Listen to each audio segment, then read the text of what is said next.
I'm bopping along to the music, the intro music, and you know when you hear that music, it is that time of the week. It is time for Live Irish Myths. A very good evening and welcome to you all. This is Live Irish Myths episode number 294. I am your host, Anthony Murphy. Welcome to the Mythical Ireland Library. Wherever you are in the world, please do join in the conversation. If you're watching on YouTube or on Facebook, please comment, and if you're new especially, welcome to you, and undoubtedly you will get a lovely warm welcome from the Mythflix Tua, of as they have become known. Apologies for the slightly later than usual start.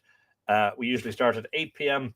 And if you read the social media posts earlier, you'll know the reason for the late start is because I was leading a tour of the myths and legends of Drogheda here in my home city this evening. And that was a walk, one of, I think, 19 events taking place in the Boyne Valley area as part of the Boyne Valley Trails September Walking Festival. Just to mention, if you're interested, I am hosting. So yesterday we did the myths and legends of Brunabonia, and a great turnout for that, fully booked out, and a lovely, lovely, beautiful day for walking the countryside of Brunabonia. We walked from the Brunabonia Visitor Centre over to Douth, where I talked about the myths and legends of Douth. We walked from there to Nouth, where we did a tour of Nouth, talking specifically about its myths and legends on some of the astronomy there. And then from there to Newgrange, and from Newgrange back to the Visitor Centre. Lovely group of people. Hope you all enjoyed yourselves this evening. Again, a beautiful evening, sun shining, lovely warm weather for our exploration of the myths and legends of Drogheda. I have one more event in the September Walking Festival. There are a few tickets left. If you're in Ireland and you're interested, the Myths and Legends of the Hill of Tara takes place next Sunday. That's Sunday, the 22nd of September. And the time for that is 2 p.m. That tour will be about an hour and a half to 2 hours. Knowing me and the way I go on and the way I talk, it'll probably be more like 2 hours and 2 hours plus. So forgive me for that. But I say that you're just getting value for money. Anyway, it is time for me to say hello to all of those who have said hello so far. 27 of you in the library so far. First to comment tonight, and no surprises because she's nearly always in first. Elaine Dent-Lingenfelter is saying, hi, Anthony, and all. Still hot here at 33 Celsius. Now, a bad dad joke for you. If you're playing golf, it's best to take an extra pair of socks in case you get a hole in one. I like that one. Believe it or not, I first heard that as a young boy in school, and I thought it was brilliant. That's an old one. An oldie, but a goldie. Breaking news. A man has created reverse origami. More on that story as it unfolds.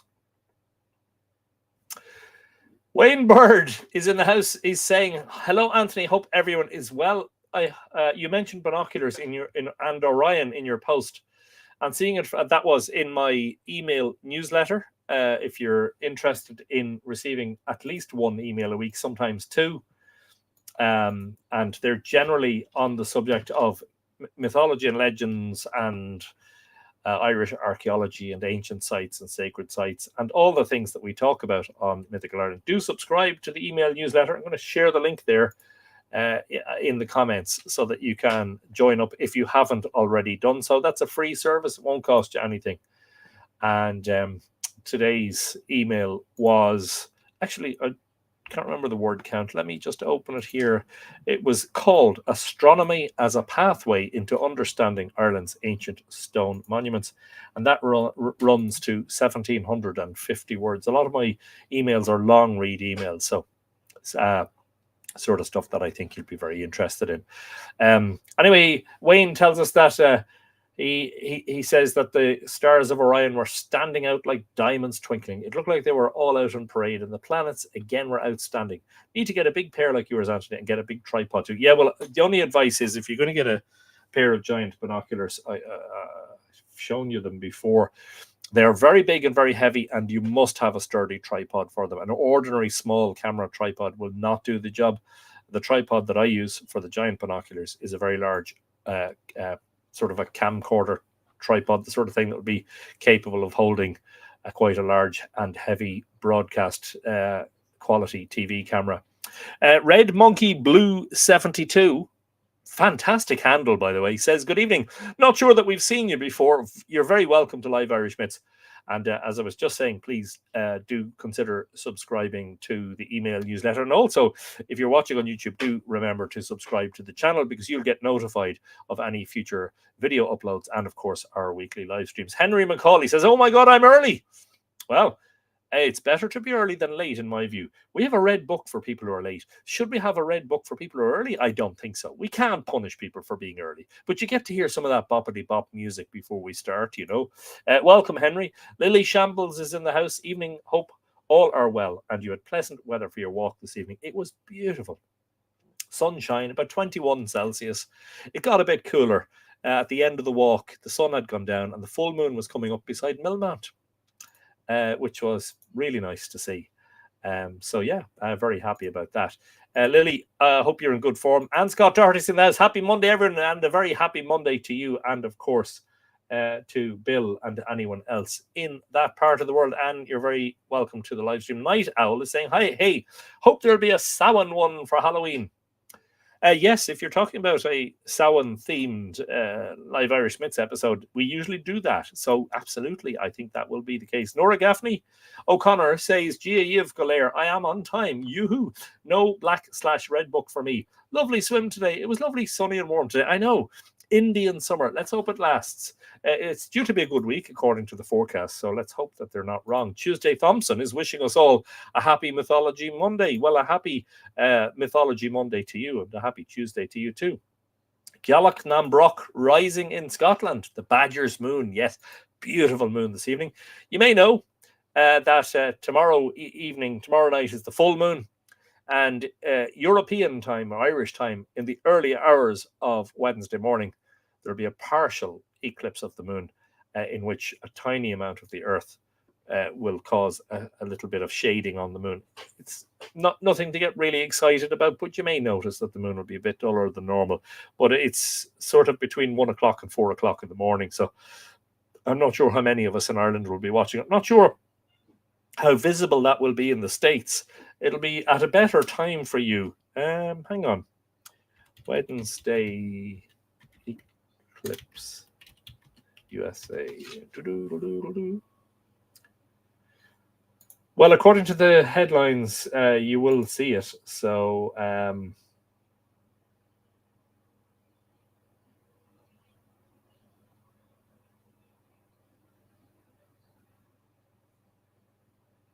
according to NASA, the moon will enter Earth's partial shadow at 8:41 p.m. EDT, but it's the peak of the eclipse that viewers will want to witness. While the moon will slightly dim around 10:13 p.m., the peak itself will occur at 10:44 p.m. EDT. So sounds like it's a bit more suited for the US and Canadian viewers. Susan Scott is saying, oh, I just realized what time it is. I'm off for the afternoon with a friend. I'll be back later to watch this episode. Well, here's your hello, Susan. Enjoy your afternoon with your friend. And we are an hour later than usual, so apologies for that. Erica Bow is in the house. Take a bow, Erica. Erica, what a pleasure. I hope you're in good form. Ha, I'm early, says Snapper Earl. Well, I'm reading your comment, and it's 9 minutes past 9. I don't know what. You're early. What? Don't you know we start at 8 o'clock? I'm only joking. Snapper, I hope it's not too bad where you are. Excuse me while I take a swig of Coke. Rex Fortenberry is saying, Banathi na lechra atua. And happy harvest moon, y'all. Ready for a good myth. And is it the harvest moon or is it the Badger moon? I think the harvest moon was last month, wasn't it? I'm not sure. Peter Kennedy says, good evening to all from Ballybrigeen. Hello, Peter, and welcome and good evening to you. All the way from Drogheda down the road to Balbriggan, a 10 or 20 minute spin down the road. Hello, Antone says, Anne McCallum and all the mighty Tua. Hope everyone's in fine fettle.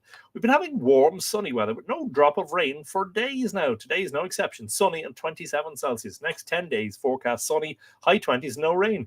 I hate to say this, but somebody has to send us some rain. Otherwise, I have to water the grass. You can have our rain. We've had enough, I think, to keep us happy. Jacqueline Kelly Adams is in the house. Hello to you. Hello, Anthony and everyone. So good to see you again. Looking forward to this episode. Brilliant stuff, Jacqueline. Always a pleasure. Valentina Bernardi is saying good evening from a sunny autumnal Glastonbury. Long may the warm, sunny weather continue because the winter will be long enough, you know. Brendan Byrne says, good evening, all. What a beautiful day, a beautiful, clear night. Good night to Stargaze.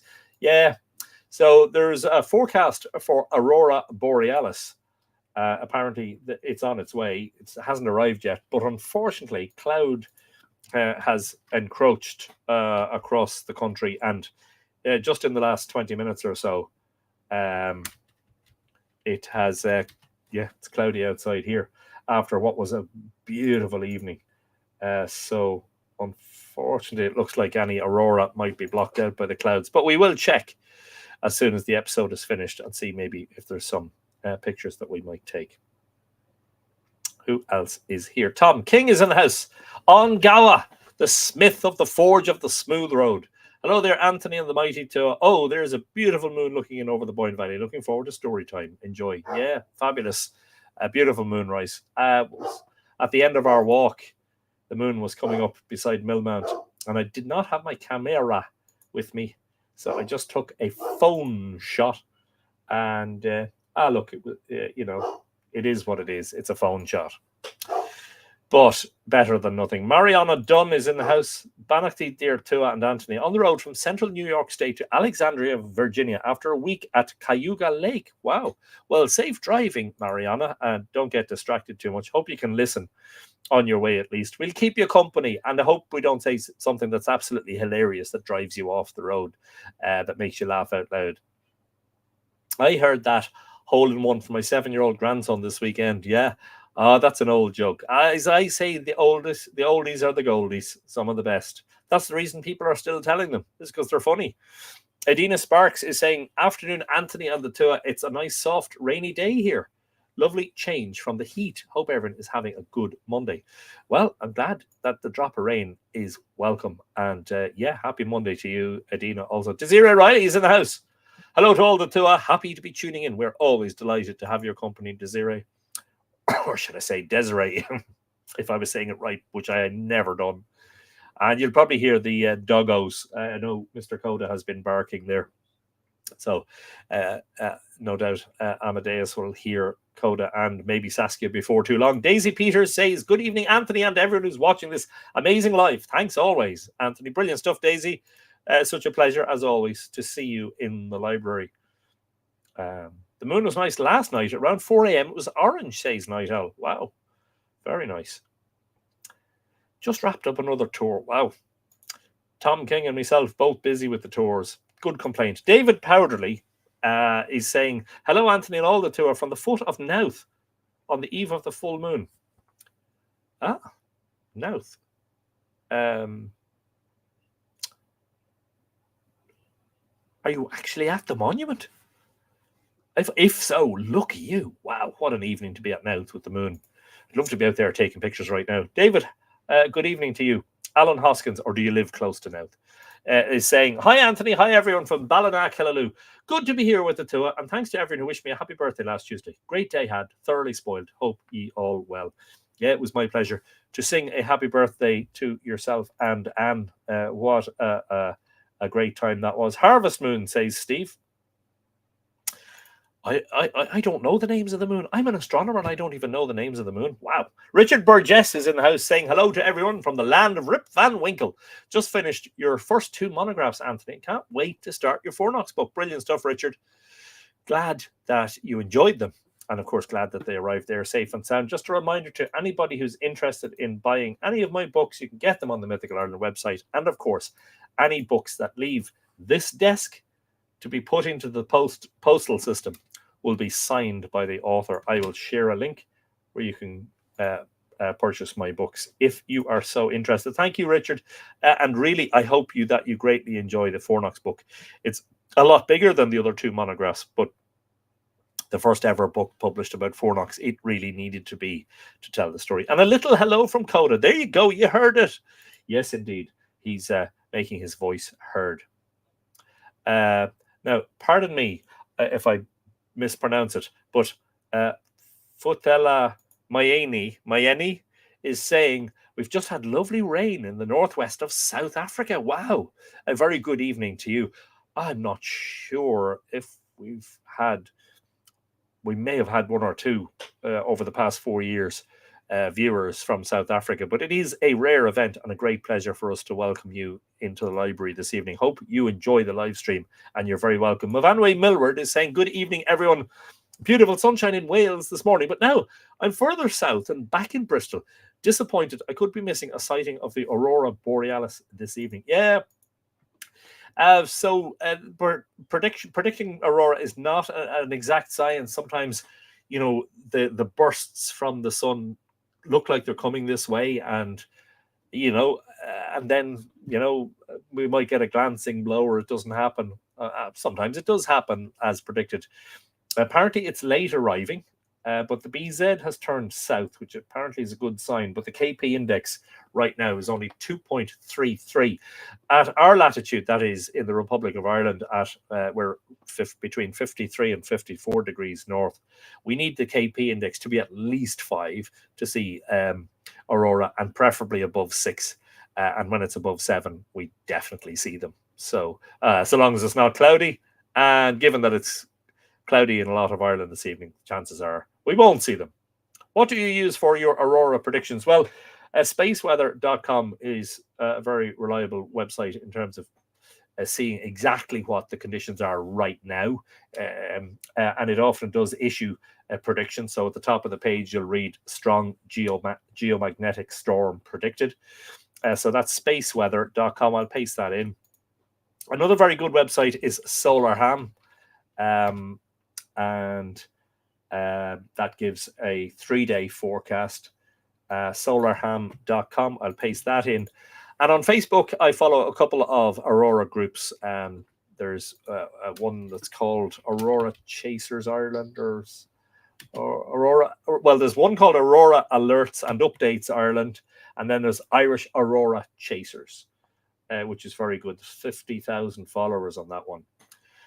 And a 1700 or 5 p.m. update from Irish Aurora Chasers is saying there's the latest satellite imagery, not looking great at all. Cloud pushing in from the west. The north definitely looks game over. So even if we do get Aurora, we mightn't see it with the cloud. But they're the main ones. Who else? Night Owl. County Mayo, Donegal, probably best place to see them in Ireland. Yeah, the further north you are, generally, the better.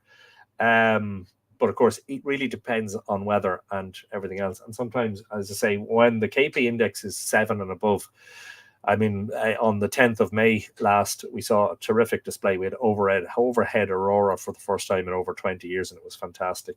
Yes, my Fornox monograph finally arrived, and I'm enjoying this brilliant book so much. That's Anne McCallum. Brilliant stuff. And don't forget that if you want to get your own signed by the author copy of the Fornox monograph, I'm just pasting the link in there where you can go onto the Mythical Ireland website and order your copy. Don't be left out. No, not the monument, just down the hill from it, says David. I kind of had a feeling. Yeah. Nice part of the world to live in. Really, isn't it? I wouldn't mind living out there myself, to be honest. Debbie Sheehy's in the house. Good evening, Anthony and the Tua. Great to be tuning in tonight. Well, it's always a pleasure to see you, Debbie. And I hope that you enjoy our stream tonight. We're just finishing the section that dealt with the early church, and then we'll be going on to early sort of pre-Christian religious beliefs. But before we do, I just wanted to quickly show you, those of you who are patrons of Mythical Ireland, I shared a general video when I was collecting copies of Land of the Ever-Living Ones from the printer the other day. That is the new edition of Land of the Ever-Living Ones, first published in 2013, now reissued in a new edition.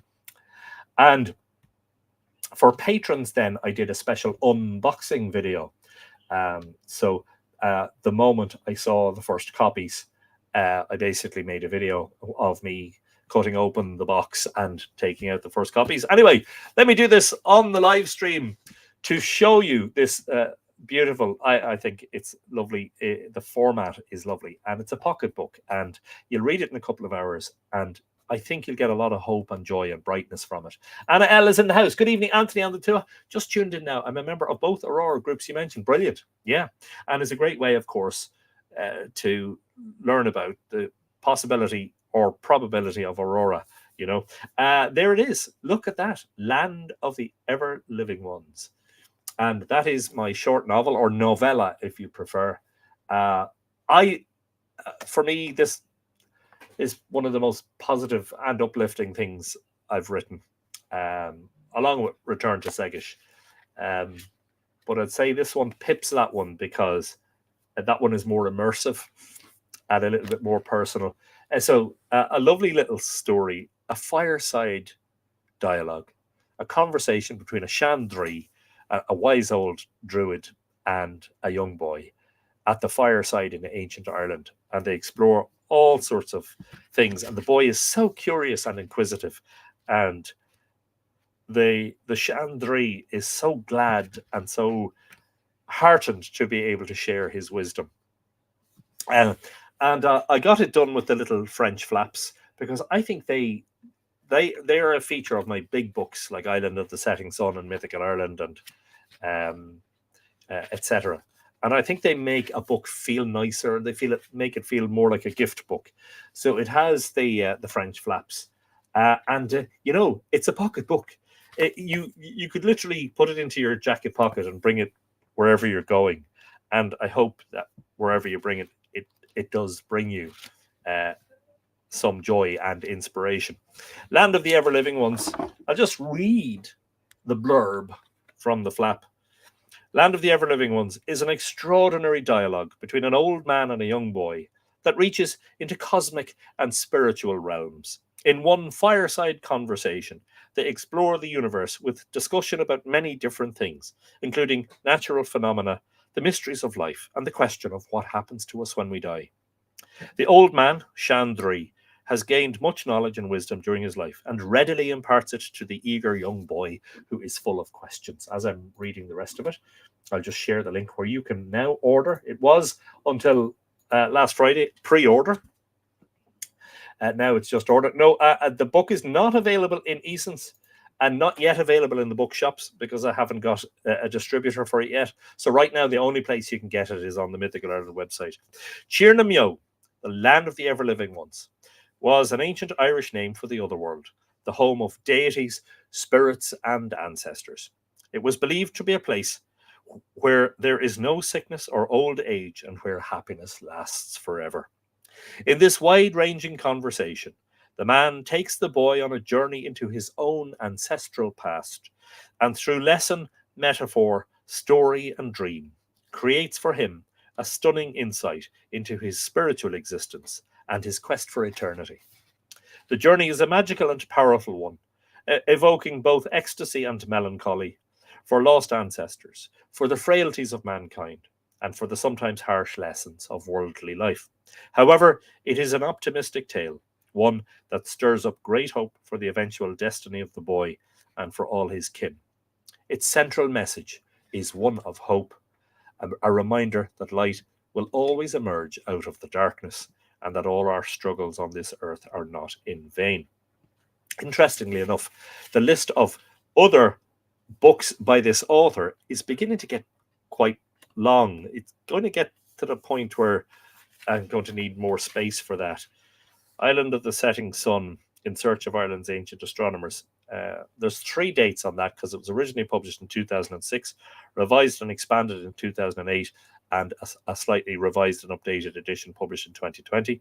Newgrange Monument to Immortality, 2012. Mythical Ireland, New Light on the Ancient Past, 2017. I should have put on that 2021 when the new edition was put out. I didn't. Drone Henge, The Story Behind the Remarkable Discovery at Newgrange, 2019. Mythical Ireland Monograph Series, number 1, Finn and the Salmon of Knowledge, 2021. Number 2, Boyne, Goddess of the River Boyne and the Milky Way, 2021. Number 3, Fornox, Archaeology, Astronomy and Mythology, 2024. And Fiction, The Cry of the Shawok, 2018. And Return to Segish, 2021. 2021 was a busy year, wasn't it? So there you go. I just think I really like it. And a big thanks to Anglo Printers, who are based here in my home city of Drogheda, who do a fabulous job. They've printed all my monographs and returned to Segish, and they've done a fabulous job. So if you want your copy, you know where to get it. By the way, this is what it looked like when it was first printed in 2013. That's the original, and it was bigger in terms of the proportions or the dimensions, but thinner, and different. And look, I like it. Don't get me wrong, but I just really, really love the new compact version. It's thicker, but it's smaller, and it just feels like the two words that come to mind are lovely and little, little and lovely. And as you might have heard, there's good goods in small parcels. Land of the Ever Living Ones. A great, beautiful little story. Lots of nice reviews of that, by the way, also, which I must actually put on the website, on the page where you order it, because there's some very nice reviews, particularly on Amazon, of the book. Just as well you quit your day job, Anthony, I know. And the big one is coming. The big one. The one that I've been sharing with patrons. The one that was tentatively called sort of a companion volume to Return to Segish. That, I think I told you, is almost certainly going to be called The Deeper Meaning of Irish Mythology. That's a big one. Hoping. This is still sort of peak tours season for me, but I'm hoping in the next couple of months to get that edited and designed and laid out and get it to print so that I can get it out and released for Christmas, or for solstice, should I say, KB Viscom says, hello from Birmingham. A very good evening to you, KB.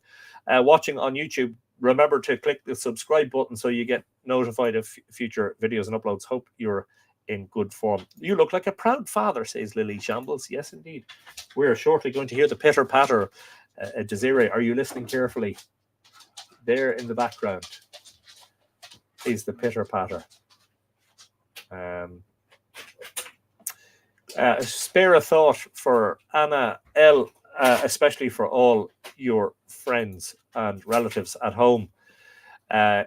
Devastating news from my homeland due to floods. Thankfully, all my family are safe, but lots of damage done. So sad. Of course, that's huge, devastating floods in Poland in the past couple of days, and we're all thinking about our friends in Poland and hope that the damage isn't too bad and that not too many people are hurt. Lynn Murphy, missed you last week. Yeah, my apologies, Lynn. I did flag it up on social media, but I was attending an event in Dublin on Monday evening last, so I couldn't live stream. So we had the stream on Tuesday instead. So apologies if you missed that. And just remember, with any streams that you miss, the recording of them is always available afterwards on both the YouTube channel and on the Mythical Ireland Facebook page. Anyway, let's get to it, shall we? Because I need to get on with the show, as they say. And we're reading the section of P.W. Joyce's A Social History of Ancient Ireland that is called Religion, Learning and Art. In recent weeks, we've been talking about the early church, how it was funded. We've been talking about anchorites or hermits. We've been talking about sacred items like bells and wells and other what would we call them? Relics. So tonight we're going to finish the section dealing with early Christianity, and then we're going to begin a section that's actually about learning and education in pre-Christian times, or as Joyce calls it. Remember, he was writing and published in say it, Anthony, wake up. Written and published in 1903, Learning in Pagan Times, as he calls it. Popular religious ideas. Now we're going to talk about hell. Okay. Now we're going to sermonize. Are you all ready? The popular notions on various religious points are reflected in the tales and in the legends of the saints. Are many of them very curious? But they are not, of course, given here as the settled doctrines emanating from any ecclesiastical authority. Hell was deep under the earth, and is represented in some passages as fiery hot, which I do think is quite interesting given the revelation by, well, I think it was probably obvious to a lot of cultures who lived in proximity to volcanoes, in the revelation of science, that in fact the interior of the earth is hot and it does spew out lava every so often from various hotspots on the earth. In others, as intolerably cold, and often both, i.e., hot in one part and cold in another, reminding one of Milton's description of the damned as passing, quote, o'er many a frozen, many a fiery Alp, unquote. In the Demon Chariot of Cuchulainn, a tale in the Book of the Dun Cow, that's Laura Hira, the oldest book from the Middle Ages containing Irish mythological material, the gate of hell is opened to let out Cuchulainn, and there was instantly a furious wind rush outwards when, says Lara, quote, I saw the cold piercing wind like a double-edged spear, little that it swept not our hair from our heads, and that it went not through us to the earth, unquote. But another part was of a different temperature, for Cuchulainn, relating how he was brought to hell, says, quote, my body was scarred, and demons carried off my soul into the red-hot charcoal, unquote. In an Irish poem of equal authority quoted by Stokes, that's Revue Celtique, Volume 8, a person prays to be saved from, quote, frozen hell, unquote, Ifrin Shechta.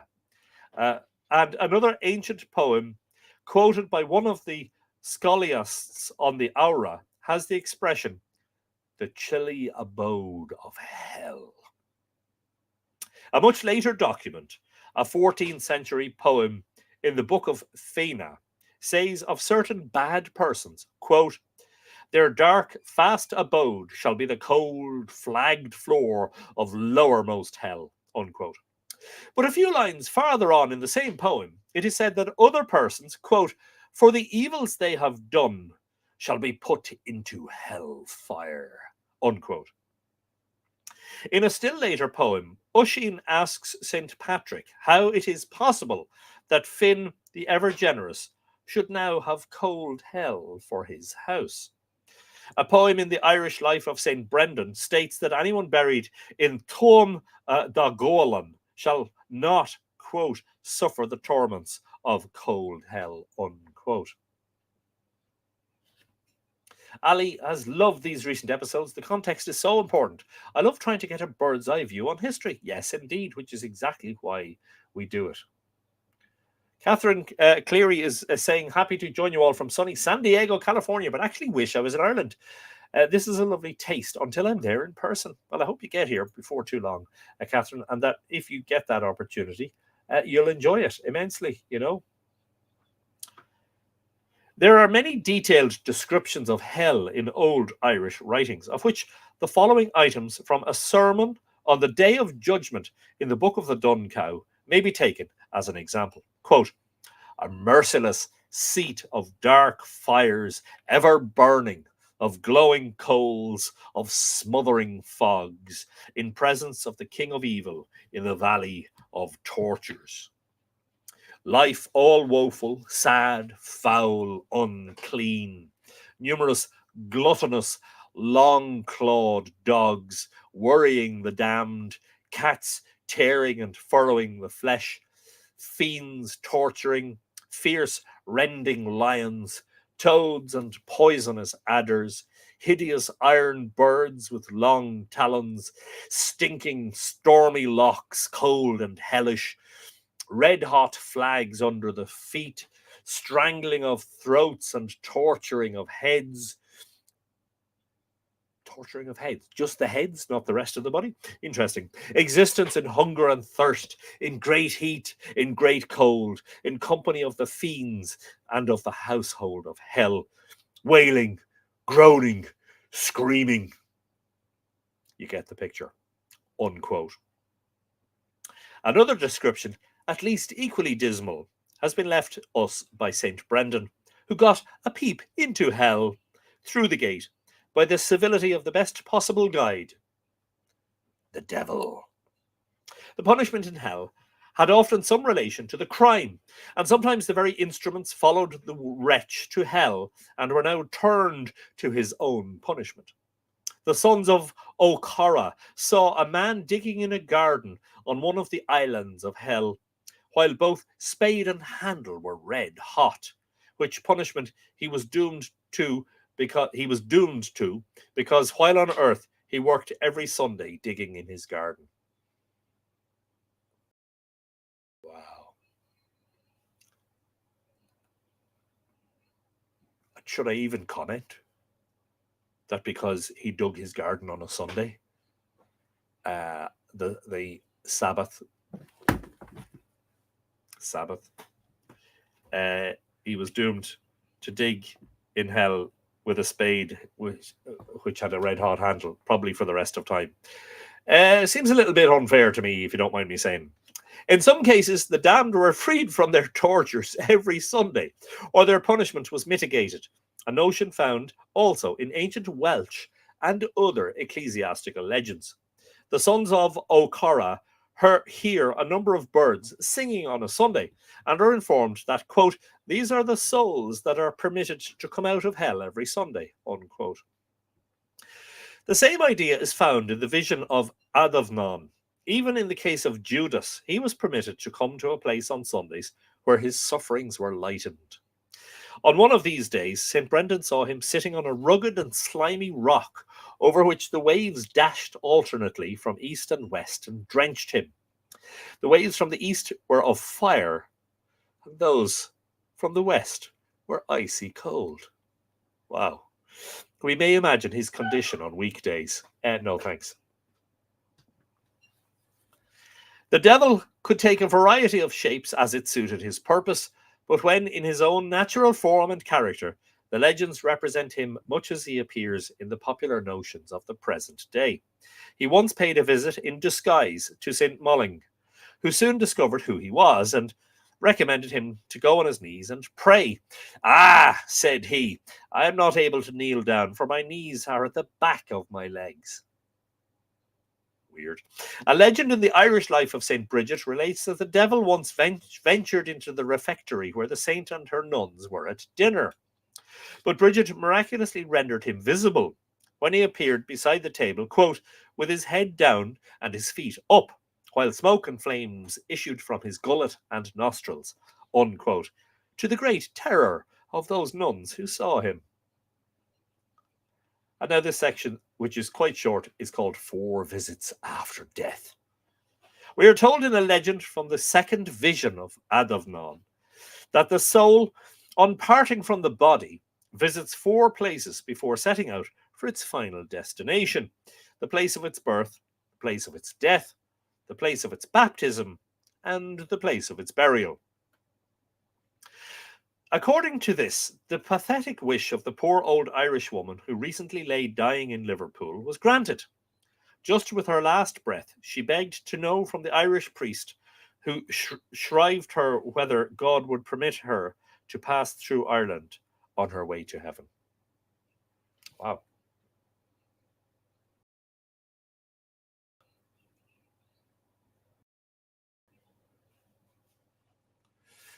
And I have to read this. If you thought the foregoing was bizarre, read Brendan Byrne's comment. I had a dream about Anthony's new children's book. While leading the tour on a tour, one of the tour, being late and running to catch up, fell down a rabbit hole where they fell foul of mythical creatures and talking pigs. Thinking that this was a silky and refusing to return them, would Anthony and the tour dare to go down the rabbit hole to rescue them?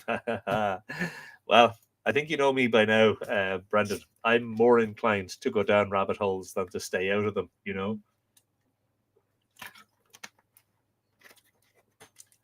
Thank you for the likes, Daisy. And yeah, it does help with the channel, especially if the video gets likes and if you felt compelled to share the videos. Facebook is giving some people some trouble, and as I say, always say, psychological harassment, head torture, says Anna L. So, till hell freezes over doesn't have the same connotation as we thought, because it freezes momentarily before the hot wave hits, and melts it again, or melts the ice. Just a reminder that the stream is generally more stable and more reliable on YouTube. So, if you want to switch over, please do. Spirits in the shape of birds, human souls, as well as angels and demons, often took the shape of birds.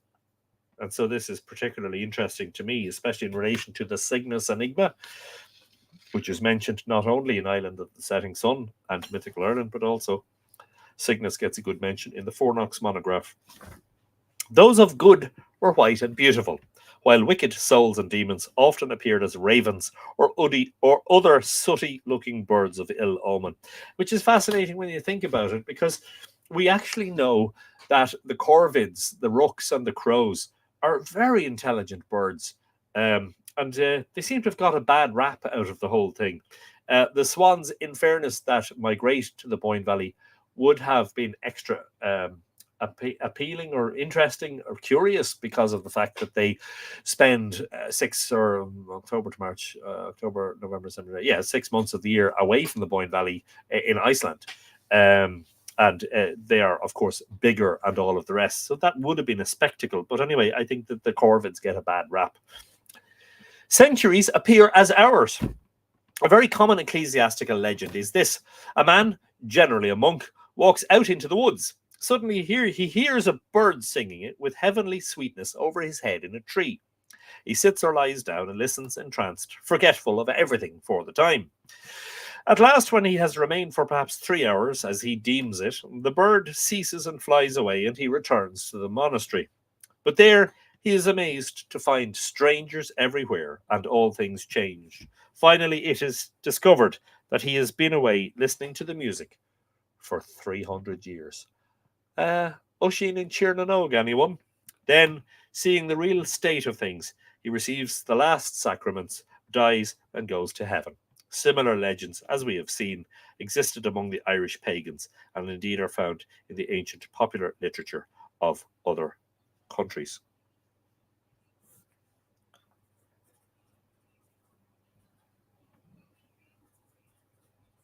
Sorry, just taking a margin note. And that ends chapter 10. And we're now starting chapter 10, which is called Learning and Education. And the first section of this is called Learning in Pagan Times. Now, I appear to be missing some words. We'll try to figure out. It seems to be missing some of the images and some of the large decorative drop capital letters at the beginning of some of the chapters. Some passages in our old native literature, both sacred and profane, state that the pagan Irish something books before the arrival of Christianity.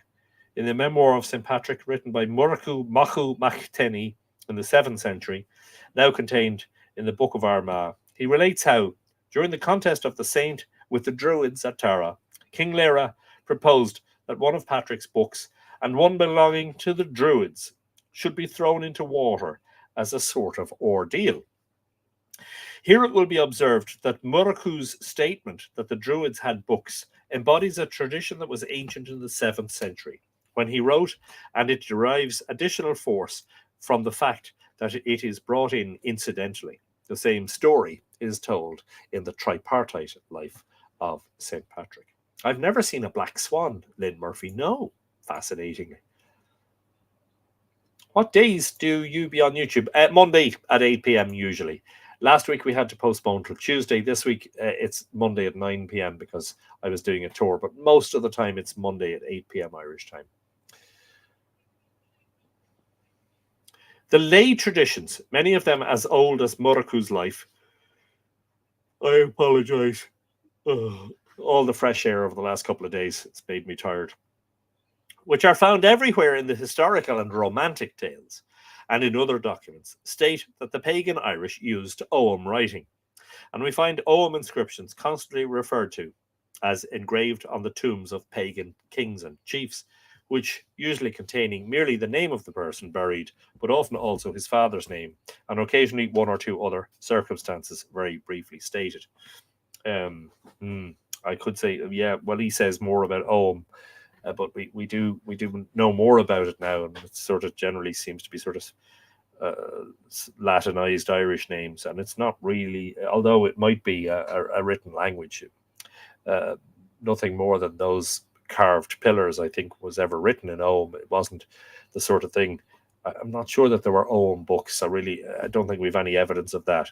A typical example occurs in the Book of the Dun Cow, where Cailche gives an account of the death and burial of Yochi Arcthech, a temporary usurping king of Ireland, 3rd century, ending with this expression, quote, "And by his tomb there is a pillar stone, and on the end of the pillar that is in the earth there is an Ogham, Ogom, but it is generally pronounced Om.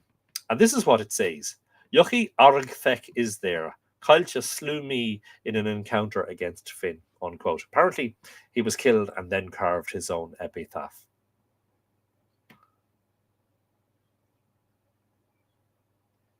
No, there isn't a H there, Anthony. It's epitaph. I'm glad the editor mode is switched on in there. Whether the death and burial of a person, sorry, I'll read it properly. Whenever the death and burial of a person is recorded in the old tales, whether relating to pagan or Christian times, there is almost always a statement like the above, that a stone was placed over the grave on which the name was inscribed in Ogham.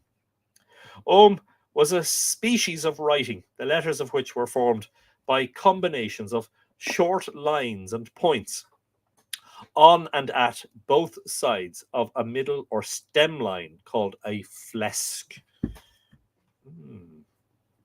That's interesting.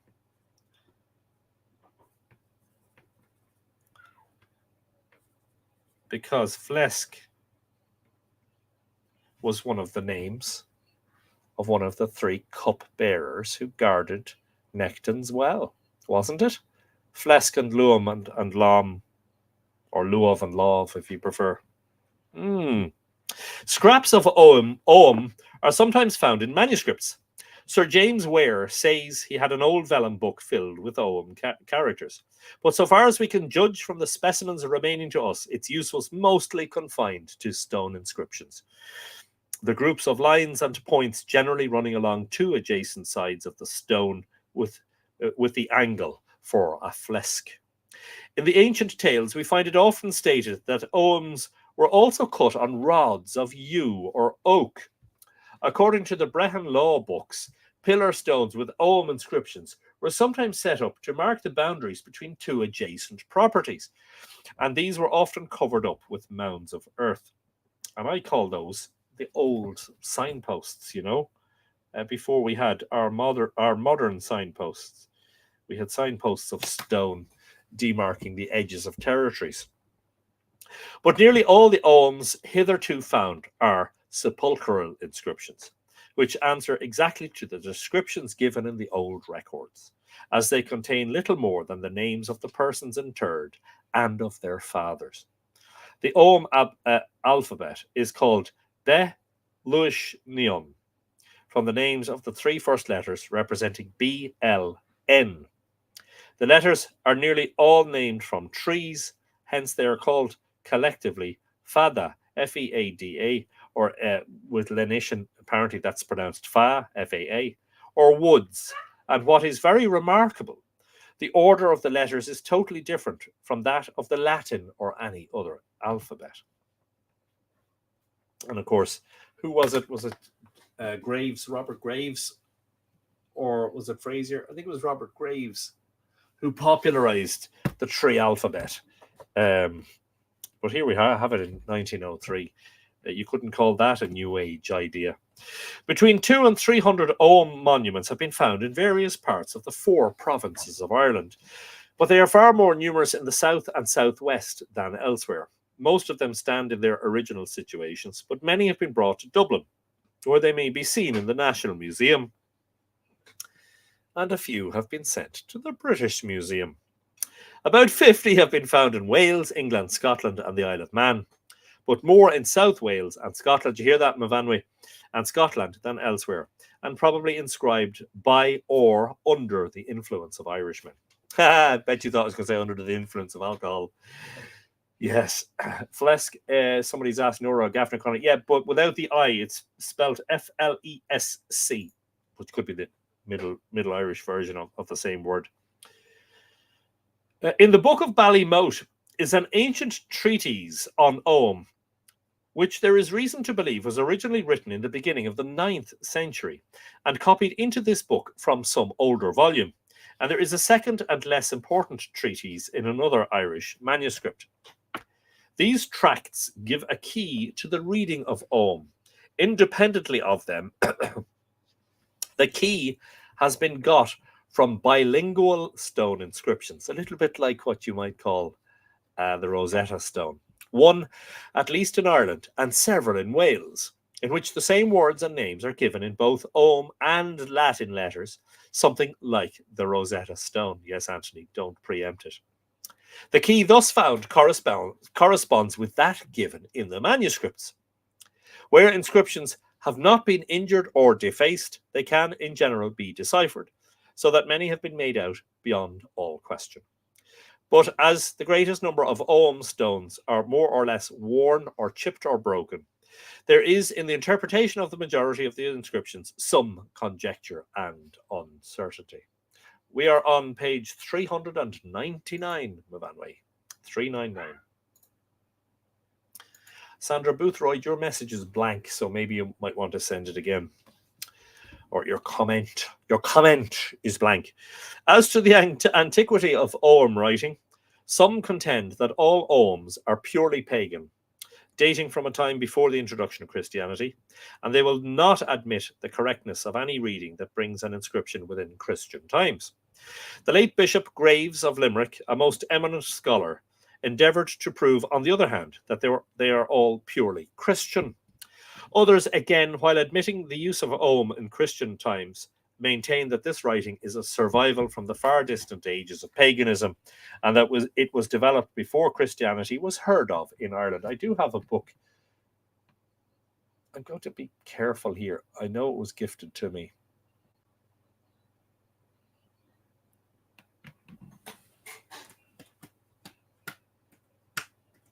Which I haven't read yet, to my shame. Haven't had time, but yeah, I think you'll understand, or I hope you'll understand. A book about Ogham. Was that you, Anne McCallum, that gifted me that book, or was it someone else? I can't immediately see it there either.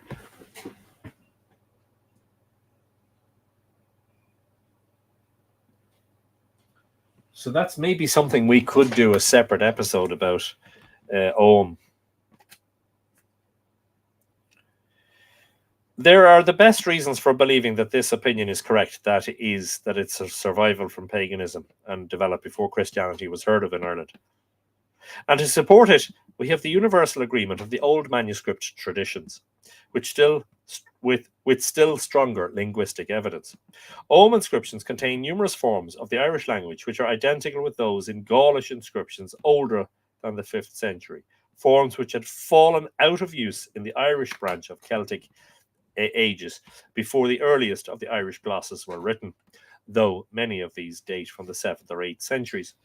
These considerations, linguistic and historical, have led Dr. Whitley Stokes to the conclusion, quote, that some of the Celts of these islands wrote their language before the 5th century, the time at which Christianity is supposed to have been introduced into Ireland.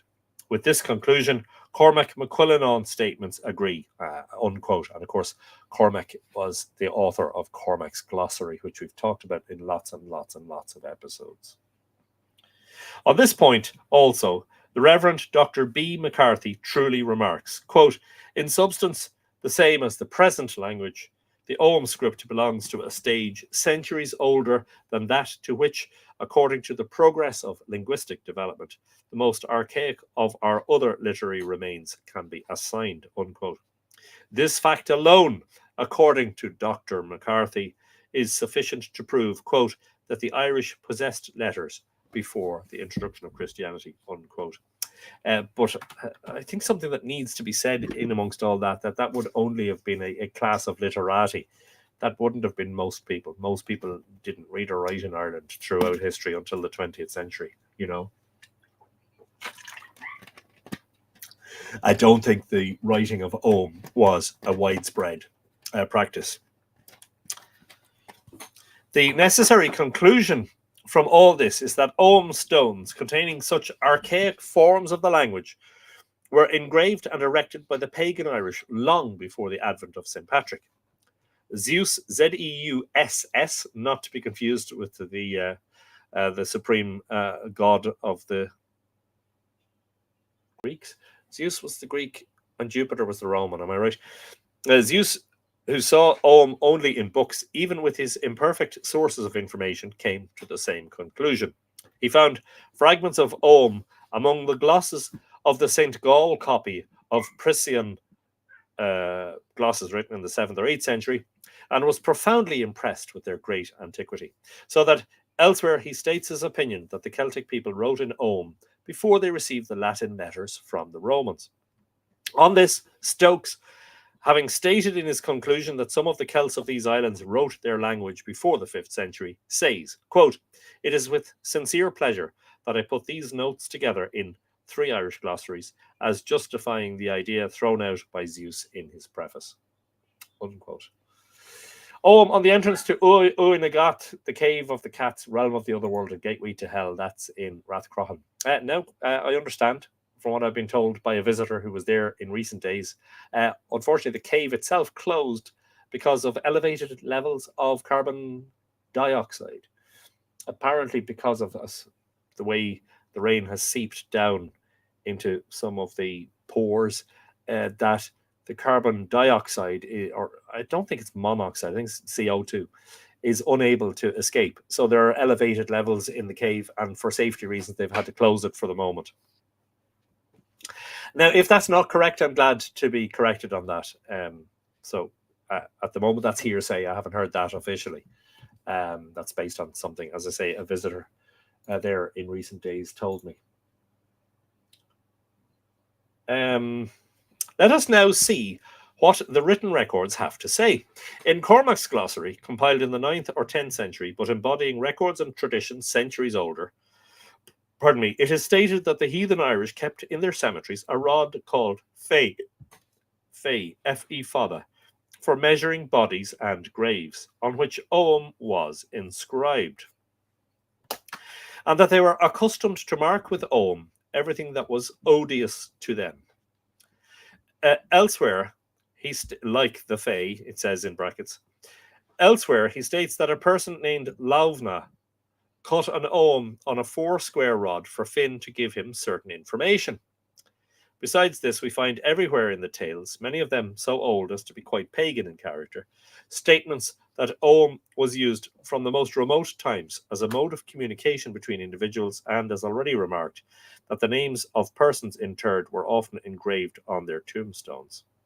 Yeah, but I still think that what he said earlier is still true, that it was mostly used to mark names on gravestones, that it wasn't actually used as generally as a written language.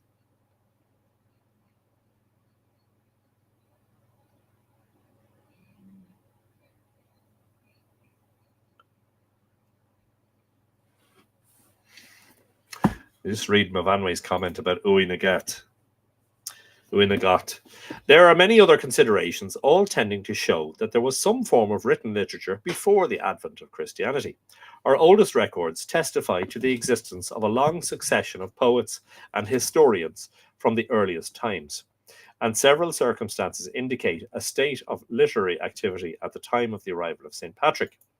Both the native bardic literature and the ancient lives of St. Patrick himself and of his contemporary saints concur in stating that he found in the country literary and professional men, all pagans, druids, poets, and antiquarians, and an elaborate code of laws. But that's what I said earlier. The people who wrote belonged to a class of literati. They weren't the ordinary people. And it is certain that immediately after the general establishment of Christianity in the 5th century, the Irish committed to writing in their native language, quote, not only the laws, bardic historical poems, etc., of their own time, but those which had been preserved from times preceding, whether traditionally or otherwise, unquote. The use of writing could hardly have come into general use so suddenly without a pretty widespread previous knowledge of letters. To take another view of the case, the earliest of the glosses published by Zeus, which he states were written in the 8th century, but according to other scholars, in the 7th, show that at that period Irish as a written language was fully developed and cultivated, with a polished phraseology and an elaborate systematic grammar, and having fixed and well established written forms for its words and for all their rich inflections. It is hardly, this is fascinating stuff. I'm really interested in this. It is hardly conceivable how such a regular and complete system of written language could have been developed in the period that elapsed from the general spread of Christian learning, a period, which will appear much too short when we recollect that early Irish secular literature had its roots not in Christianity, but in native learning, which was the main and almost the sole influence in developing it. Again, Irish poetry was developed altogether in the lay schools. It had, as will be mentioned, a very complicated prosody, with numerous technical terms, 50 or more, all native Irish, some of which may be seen in the article on prosody in O'Donovan's Grammar. It exhibits no trace of Latin or ecclesiastical influence, though the Christian Irish writers continue to use it when writing in the native language.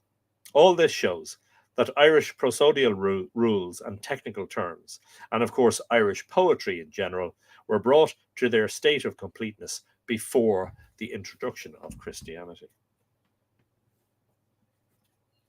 If the prosodial system had grown up under the influence or during the prevalence of Christian learning, it would certainly have a mixture of Latin terms like Christianity. So also with the lay scholastic nomenclature. The last witness to be brought forward is a foreigner, whose testimony is direct and decisive and quite sufficient of itself to set at rest the question of the existence of writing among the pagan Irish, though it has hitherto been scarcely noticed by writers on ancient Ireland. A Christian philosopher of the 4th century of our era, named Ithacus or Ethicus of Istria, well known in ancient literature, wrote a cosmography of the world, Cosmographia Ethici Istri, of which many editions have been published. One part of it has been inserted by Orosius about AD 420 in his History, of which it forms the 2nd chapter of the 1st book. Ethicus travelled through the 3 continents and described what he saw in an itinerary, of which a sort of descriptive summary was made some soon after his time by a priest named Hieronymus or Jerome. This abridgment, which was published at Leipzig by Wuttke in 1854, is a well-known work, and it is the edition referred to and quoted here. That place, Leipzig, Leipsic, is that a variant spelling of the city of Leipzig? I'm not sure. From Spain, Ethicus came direct to Ireland, whence he crossed over to Britain, and thence to the Orkney Islands.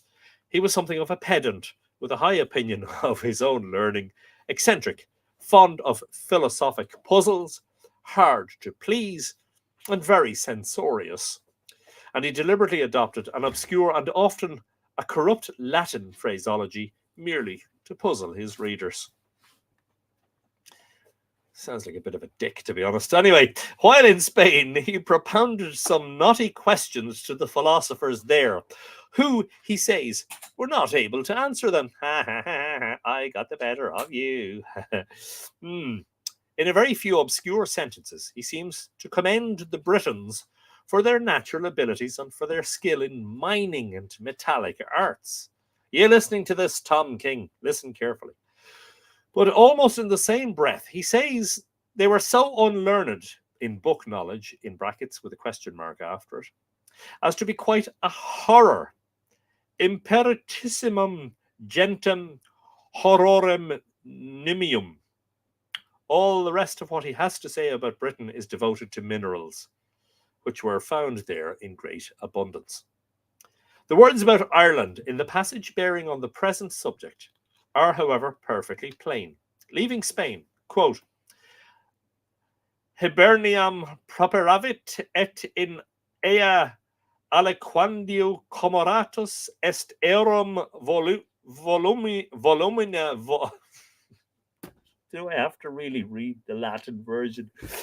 Volumina volvens appellavitque eos idiomachos vel idio histas id est imperitos laboratores vel incultos doctores. Now let me give you the English translation. It's funny. He hastened to Ireland and remained there some time examining their volumes. And he called them, i.e. the Irish sages, idiomachos or idiohistas, that is to say, unskilled toilers or uncultivated teachers. Well, fine. Well, he wouldn't be the first feckin' propagandist to run down the Irish, would he? Let's not mention Giraldus Cambrensis. The rest of the short passage about Ireland is corrupt and obscure, consisting of a general grumble about the labour he underwent in coming hither and the small reward he had for his trouble. Is the world's smallest violin. And it does not concern us here. It will be observed that he hits off what he obviously considered the main characteristics of the two countries. Ireland for books, Britain for minerals. But the fact that he does not mention books in connection with the people of Britain does not imply that there were none. The Britons had books, but of the ordinary type common among Christians at that time all over the Roman Empire, consisting chiefly of ecclesiastical literature in the Latin language, so that there was nothing in them specially requiring notice from him, or more probably, those people he happened to come across had no books. But in Ireland, the case was different. Here he found native Irish books, of which both the language and the literature were quite new and strange to him. If there were any Christians in the country at this time, and it is pretty certain there were, their books were few and of the same general character as those in Britain, totally different from the native books. Ethicus speaks of the volumina of the Irish as a noteworthy feature of the country. And as to this depreciatory tone, to his depreciatory tone, we need not be surprised at that, for besides his natural fault-finding bent of mind, we know that all learning outside that of Roman Greeks was in those times looked upon as barbarous and almost beneath notice. In a similar strain, he speaks slightingly of the Spanish sages. Moreover, he could not understand the Irish language. And never got to when the monks, not the monks, because there weren't any, or there probably weren't any, but when the locals told him to Pogue Mahone, August feck off, he hadn't a clue what they were saying. But his opening statement proves that when he visited, which was at least a century before the time of St. Patrick, he found books among the Irish, and it implies that he found them in abundance, for he remained some time examining them. The fact that there were numerous books in Ireland in the 4th century implies a knowledge of for a long time previously. Mr. James Ferguson, a cool-headed English investigator, thinks that the Irish had books in the time of Cormac MacArt, AD 254 to 277, and he came to this conclusion on the strength of Irish records alone, knowing nothing of Ethicus. Just stretching myself. I'm sore. All the walking I've done, my calf muscles in particular, but So, forgive me.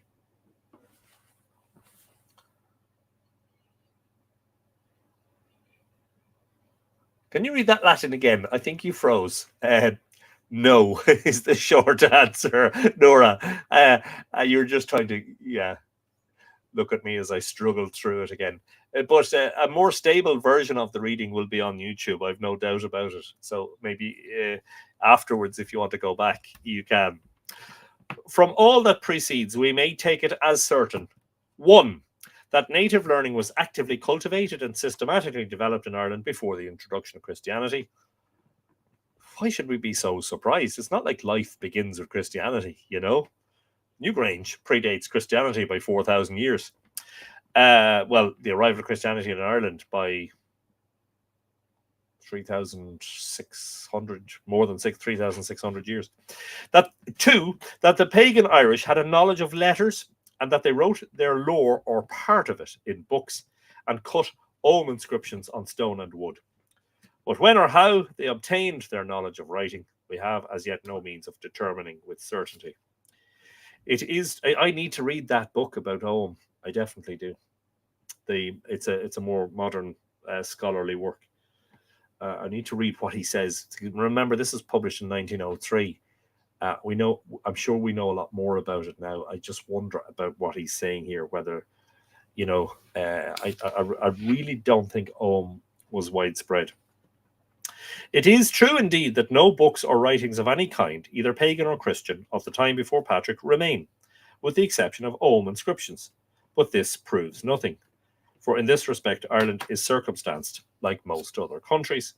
A similar state of things exists, for instance, in Britain, where, notwithstanding that writing was generally known and practiced from the Roman occupation down, no manuscript has been preserved of an earlier date than the 8th century.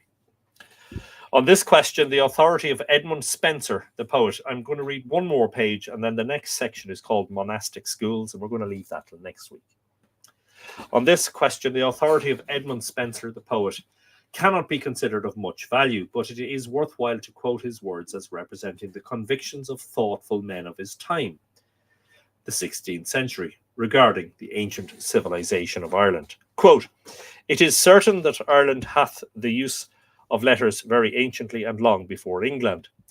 Whence they had those letters, it is hard to say, for whether they at their first coming into the land or afterwards by trading with other nations which had letters learned them of them, or devised them among themselves, it is very doubtful.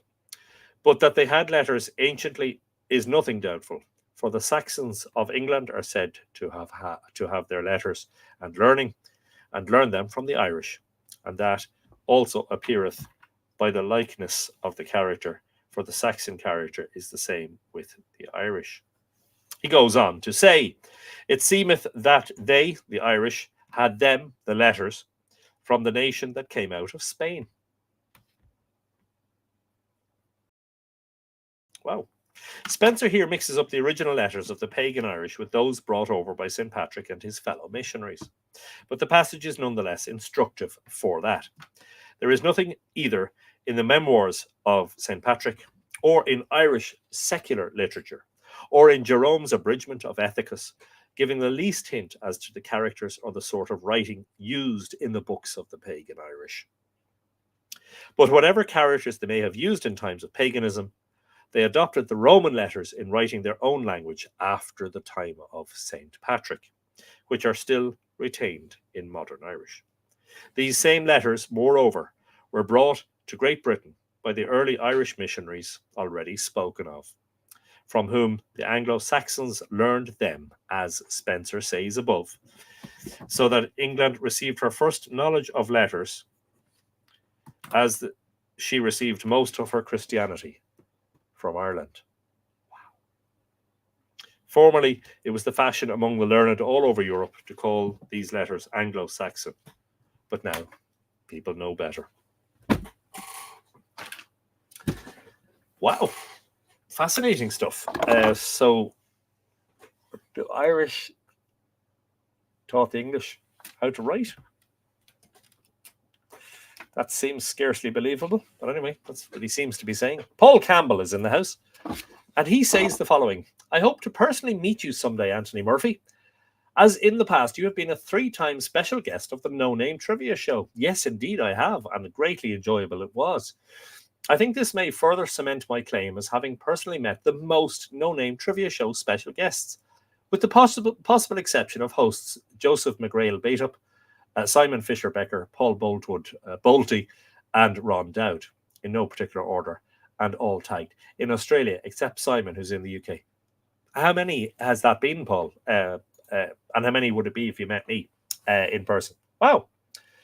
Very interesting information tonight about books here before Christianity. Yeah, one that kind of surprises me because my understanding was that, you know, Christians, the monks brought writing. I'm still dubious about all of that, which is why I feel that I must delve into the book about Ogham and other sources, because I really do. I suspect. I know Joyce says the absence of books from that period doesn't tell us anything, because this material is in short supply anyway because of the Vikings and later raids and all the things that happened. But it is fascinating nonetheless, you know. Hello, I gave up on you after not. We're there for 20 p.m. UK time. Is there a new time? No, just tonight, Ola. I did sort of flag it up on social media earlier. I was giving a tour in Drogheda this evening called The Myths and Legends of Drogheda. And that was starting at 6 p.m. and finishing around 8. So I said I delayed this evening's live stream by an hour. So we started at 9 p.m. Irish time this evening instead of the usual 8 p.m. So by and large, we will be live streaming on Mondays at 8 p.m. But where that's not possible, I'll try to give advance warning on Facebook and Instagram. But I can't give advance warning of it on YouTube. So if you happen to watch on YouTube, unfortunately, you won't really know unless you check the social media. So apologies about that. Yeah, this is the question, Mavanui, that I don't have an immediate answer to. So what alphabet were the Irish using for books in pre-Christian times? Would they have been writing in Ogham on parchment? Well, possibly, but it strikes me that it's not a very convenient language. It's long-winded. It's a very long-winded way of writing things down. You know, there's so many strokes. There's so much more effort involved in writing one letter. So I'm going to have to delve more into it, you know. The irony. Anthony talks of the introduction of Christianity to Ireland while I stand on the exact hill of Slane where Patrick lit the Paschal fire. Wow. Is it still cloudy, Tom, or is it clearing up at all? Before we start the wind down, let's have a look at space weather. No, we're still at KP index at 2.33, which is definitely not. We're not going to see any aurora just with those figures, but that's not to say there isn't some on the way. Once again, Anthony, many thanks for yet another interesting episode. Have a wonderful week, everybody. And you too, Anne. You have a fabulous week. Catherine Cleary, thanks for a wonderful reading. FYI, I've been in Ireland and feel completely at home in the land of my ancestors. I'm looking forward to returning and may even make it my new home. Wow. She's calling out to people, folks. There is a light that comes out of Ireland. I'm telling you, there's a light that beams around the world. And people feel drawn to it. Would you please post the title of the Ogham book? Yeah, I don't even know the title of it. I can't see it immediately. I'll have to go looking for it. But when I do, what I'll do, Barbara, is I'll post a picture of it on the Mythical Ireland community on Facebook, and just mention this is the book that I mentioned on the live stream earlier. So when I find it, I'll share a picture of it. I just did a quick search of the earliest Anglo-Saxon writing and found this. The earliest known Anglo-Saxon writings of a collection of runic inscriptions on cremation urns from Spong Hill. Spong, nice word. Spong Hill in Norfolk, which date back to the 5th century. The inscriptions read Alu, which is likely to mean ale. Was that the place where you could find the equivalent, the Anglo-Saxon equivalent of a shebeen, you know? Ale on sale here, you know? Lexi is willing to give Barbara the name of some good own books too. Brilliant stuff. Thanks for the help on that, Lexi. You're welcome, Ulla. Yes, indeed. I just delayed it by an hour. That's all. And questions raised. Yeah, it's going to send me down a rabbit hole, I think, Thanks, David. I hope it's nice out there under the sky at now. I'm going to go out now in a minute and see if it's still cloudy or whether there's stars showing. Have to head off, says Nora. Slán go fóill, Nora. Hope to see you soon. I got on late. Life gets in the way, but I'll check on later this evening. Red book for you, Lexi. I've tried to teach myself Ogham. Have not succeeded. Yeah, me too. I think it would take some time, to be honest. Thank you for the reading in this episode. You kept us company on the road. 56 miles to go. Well, safe home, Mariana. Safe journey, and keep her between the ditches, as we say here in Ireland. And thank you for your company. Don't forget, you can order now, if you haven't got it already, your Land of the Ever Living Ones. That one of the favorite things that I've written. I think it's a lovely little book, and I think you'll greatly enjoy it. mythicalireland.com, and do subscribe to the newsletter. Lots of juicy stuff there. Well, that's it. C'est la vie, as the French would say. What is the Irish equivalent of that? Qu'est la vie? C'est la vie. How would you say, well, that's that? Or, well, I know we say Shinné, that's it. Shinawell. Anyway, maybe we'll do that for next week.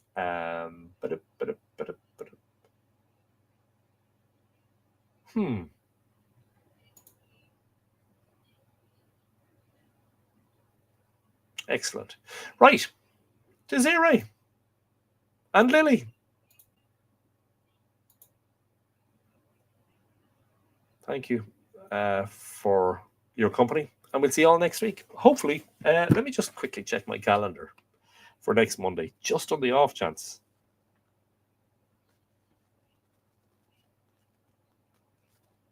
No.